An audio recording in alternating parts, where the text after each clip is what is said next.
Some people ask me, how can you be anti-law enforcement but you work corrections? And then some other people may ask me, how can you be against the military-industrial complex but you were in the military? Well, I don't feel like those questions are ever asked in good faith, but let me explain. You see, many people like me who have been a part of the machine, we've seen it. And once you see certain things, you can't unsee it. But on to the law enforcement part. Well, you see, I went into law enforcement because I wanted to become a hero. You want to know why? Because something horrible happened to me when I was a child, and it was covered up by a sheriff, and that same sheriff did to other people when I became a freaking adult. See, I was trying to be a hero. See, law enforcement, military, you don't get the pattern here. Survivors like superheroes.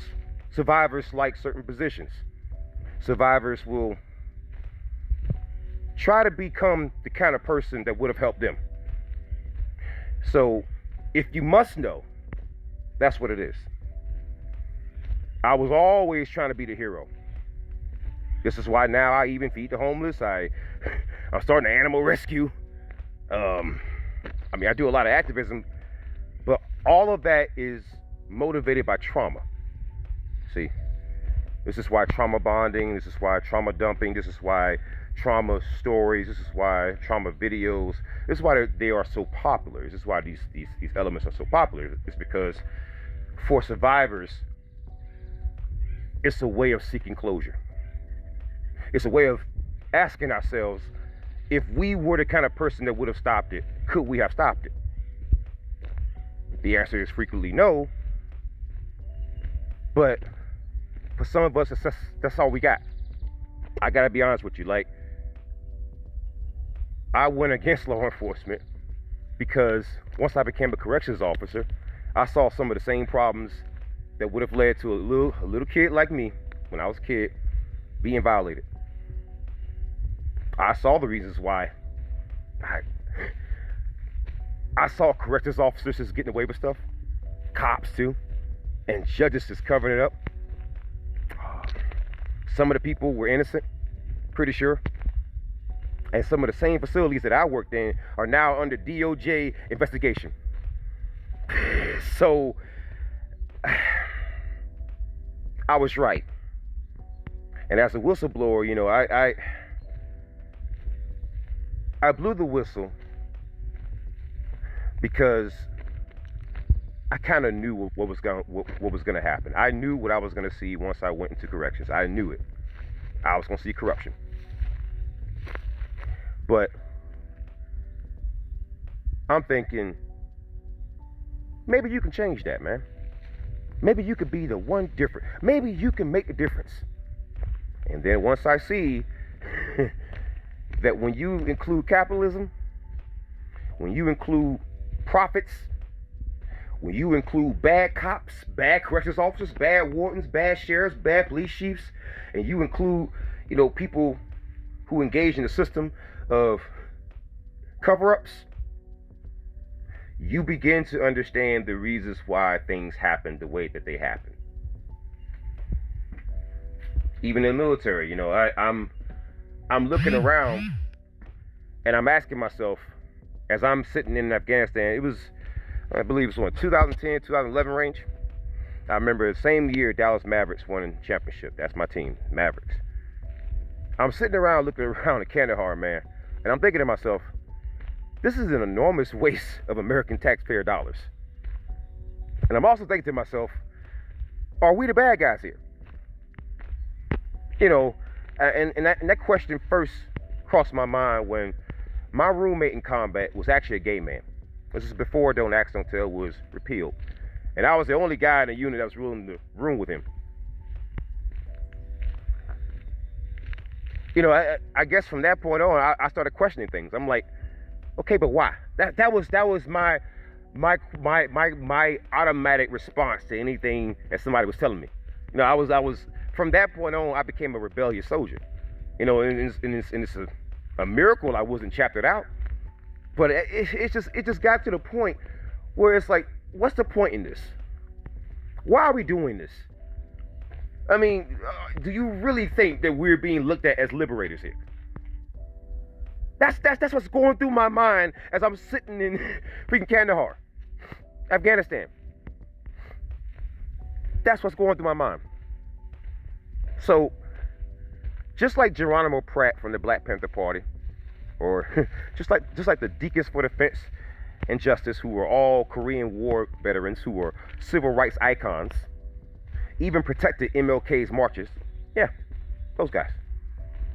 To some of the many, many black veterans who have turned against their country, turned against white supremacy, turned against the system. I am no different. And the saddest part about this journey is that it started out from trauma.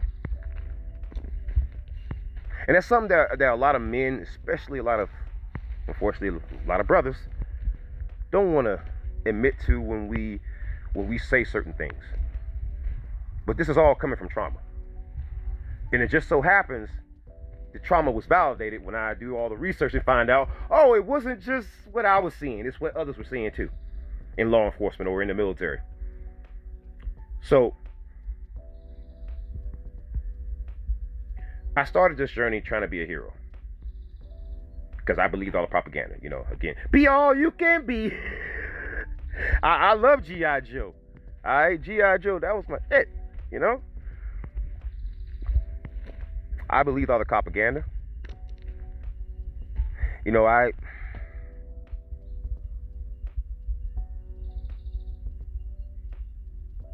just simply put, once you see things, you just can't unsee them. And some of the things I've seen, some of the things that weren't stopped, some of the things that was allowed to continue, and some of the insanity I've experienced has shaped me into the person that I am now. And so if anybody wants to hold that against me, go ahead. I won't. Survivors, we have a habit, a rather bad habit, of blaming ourselves for everything, even things that we cannot control. That stopped once I became acabdevil, or fatheracab, or black man in the wilderness. All that stopped. Because I realized that I'm not the perfect guy in the world. I am not perfect by any stretch of the imagination, but I walked away from certain things because I wouldn't that. And that's the difference. Am I going to fix, America's thirst for war? No. Am I going to fix cops? Hell no. But that's no reason to not try. See, my whole motto is, if I can't fix you, I'm going to give it hell. So, that's the whole explanation as the reasons why I did the things that I did and made the career choices that I made. And as soon as I got out of that tough guy phase, some people consider me a tough guy still, but honestly, I'm trying to get away from that stuff, man. Like, I'm getting older. I don't want my son to, or any of my children to emulate that. That was tempered through growing up in the hood and combat and all kind of other crazy stuff. Like, you don't want your sons to be like that, man. But I came out of the whole tough guy phase, and like Mike Tyson and so many others, what the first thing that I do, go out and get a bunch of animals, move out into the wilderness, a bunch of mushrooms and a bunch of weed. Yeah. That's just, I don't know why it always happens with tough guys or guys that just do a lot of military service, a lot of crazy psycho stuff, but that's how it pans out. Because I'm at the point in my life where I'm trying to find peace, inner peace. And that's the toughest part about being a survivor. Inner peace is the hardest thing for us to attain. This is why I'm so sympathetic towards survivors and people who have been through trauma, because I know what it's like. And I know it's not something that you can just snap out of. And if you or anyone that you know have ever been a victim, if you're a survivor yourself, I want you to know it's not your fault. And it's okay to fight back. I sure as hell am.